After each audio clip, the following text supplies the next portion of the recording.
hair can really make a man. In fact, most people say that hair is a man's makeup. One of the things I got fascinated by, because I just had Alex Costa on, and then I had FitX on, and there was a lot of looks maxing that they were discussing, and I didn't even realize. I mean, when I saw like your first video, how different you look from there. Same thing with Bismarck, and I just think it's incredible. And I really do think a lot of men underestimate how much they can do to improve themselves with, like you said, like even the eyebrow razor. My girlfriend started using that on me. Or Nice. getting your beard to a certain place to where it actually accentuates your jawline, or the ball fade. Like a lot of guys with the bushy things on the side, which actually doesn't accentuate their jawline. Can you talk about all these different things that you can do that actually help you as far as looks maxing concerned and make you more attractive, regardless of how you look? Yeah. And so the first thing is when it comes to looks maxing, when you think about it at a deep level, all it is showcasing signs of health, signs that you're healthy. Yes. So the very first thing is just being a low percent body fat. That's like the first step. Guys who come in my program, guys who want to work on looks maxing, if you're above 50% body fat, you got to lose the fat first. Whenever you get to, I would say, 10 to 12% body fat, that's when your facial definition shows the most. That's when your jawline is attenuated the most. And that's when just most men tend to look the most attractive. In rare cases, it could be like 13 to 15% too. However, I find that like that 10 to 12% zone is like the sweet spot. And it's not easy either. That's why, that's why few men have, that body fat percentage and can showcase that, because it is quite difficult, especially as you get older. The next thing is hair. Hair can really make a man. In fact, most people say that hair is a man's makeup. So one thing I focused on, and one thing that I teach people too, is if you're able to grow a beard, try and do so.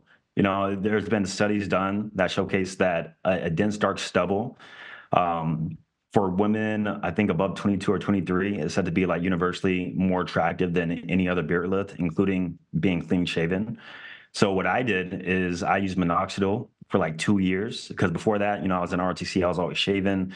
I thought I couldn't grow a beard, but after using minoxidil, I was able to finally develop some stubble. And then from there, that's how I came into my look now. I've, enhanced my eyebrows, make sure that my hairline is straight and defined.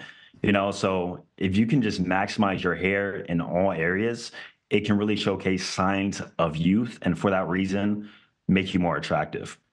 I don't know if you've had this issue with some clients, but the unkept beard or the patchy or an uneven beard, for some reason, it's just it feels like.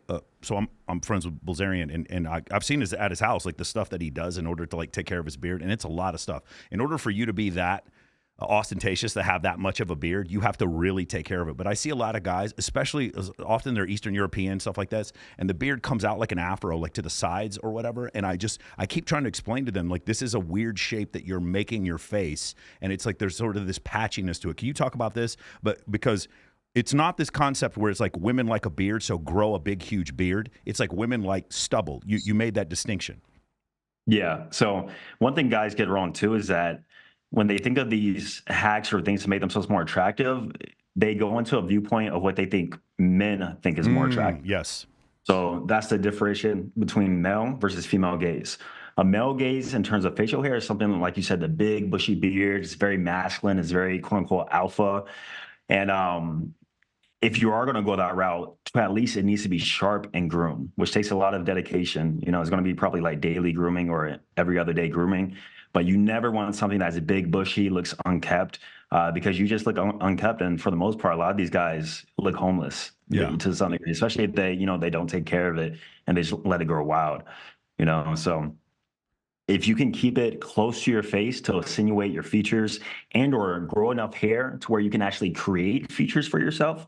For example, some guys have, a recessed chin from the side, or maybe they don't have like a jawline. If you can grow enough hair to where it's dense enough to where you can actually shape that and insinuate that, and instead of getting like a procedure to put bone in, your facial hair can do it for you. Yeah. So You use the word dimorphism. You talk about dimorphic differences between men and women. And I think, well, a lot of the things that you're talking about, so for instance, a strong jawline is a dimorphic difference that happens because men have more testosterone than women.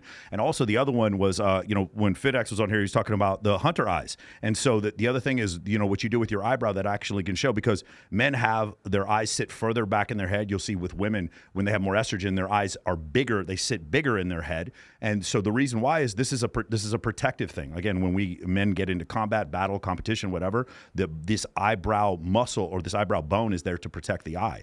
And so seeing that difference that you have between a man and a woman is also the jaw muscle is another one. And then the biggest dimorphic difference between men and women is upper body muscle. Men are about 200% stronger in their upper body and 90% stronger in their lower body than women.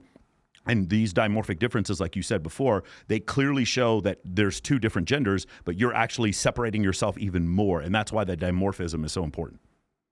Yeah, but there's a layer of dimorphism that you got to be careful with, because there's extreme dimorphism, Yes. which is more the hypermasculine route. Yeah. And that's where you're pushing like a little too much dimorphism. So that's when you're pushing Tren and Deca and you're taking Anavar at the same time. Exactly. Yeah.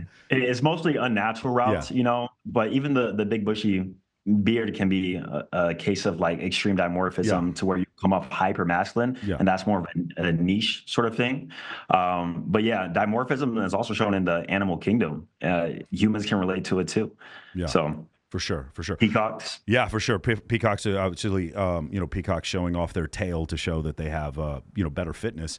One of the things I really appreciate, one of the books behind me, Dr. David Buss's Evolution of Desire, he talks, one of the concepts is about male overperception bias and female underperception bias. And one of the things that happens is men tend to think, and this goes back to your previous point, that because they may have gotten on TRT or gotten a little bit more muscular, that they need to keep getting more, and the bigger they get, the more attraction that they're going to get from women. And what women prefer, so they do a scale where they ask men, what do you think women want? And then what do they actually want? And so men will say they think women want Arnold Schwarzenegger, when women really want something closer to Chris Hemsworth or even closer to Brad Pitt in Fight Club. So they want more muscular than average, but they don't want bodybuilder. Men, on the other hand, we do the complete opposite. Women think men want Twiggy, they want super skinny, and men want something closer to Kim Kardashian 15 years ago, like round, like a nice butt, nice boobs, hip to waist ratio. So women have this perception that men want them to be skinnier than they actually do, and men have this perception, this overperception bias, where they think that women want us to be more muscular than we actually are. And like you said before, body fat percentage probably matters more than just how much muscularity you have.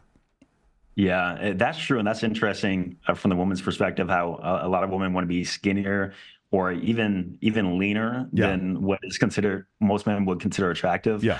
But in terms of muscularity, as long as you're natural, you have nothing to worry about. Yeah. Like getting too big is actually very hard to do. Most guys try to get too big and it never happens. So if you just stay natural, then you'll never have to worry about that. But absolutely agree with those points.